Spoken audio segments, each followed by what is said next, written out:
Times of India data ప్రకారం గత 5 ఏళ్లలో 10 లక్షల మంది, 2011 నుండి చూస్తే దాదాపు 17.5 లక్షల మంది భారతీయులు తమ పౌరసత్వాన్ని వదులుకున్నారు.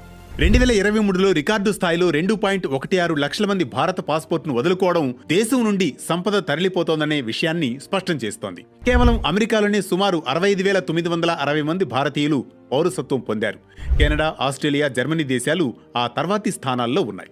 భారతీయులు పౌరసత్వాన్ని వదులుకోవడానికి ప్రధాన కారణం ఇండియాలో డ్యూయల్ సిటిజన్షిప్ ఆప్షన్ లేకపోవడం. పౌరసత్వ చట్టం 1955లోని సెక్షన్ 9 ప్రకారం స్వచ్ఛందంగా విదేశీ పౌరసత్వం పొందిన ఏ భారతీయుడైనా ఆటోమేటిక్ గా భారత పౌరసత్వాన్ని కోల్పోతాడు. విదేశాల్లో ఉన్న భారతీయులకు అక్కడి సిటిజన్షిప్ ఉంటేనే ఓటు హక్కులు, సామాజిక భద్రత, permanent residence, government jobs, legal protection వంటివి పొందే అవకాశం ఉంటుంది. ఓవర్సీస్ సిటిజన్ ఆఫ్ ఇండియా హోదా కొంతవరకు ఉపయోగపడుతుంది, కానీ పెద్దగా రాజకీయ హక్కులను ఇవ్వదు. అందుకే చాలా మంది ఇండియన్ సిటిజన్షిప్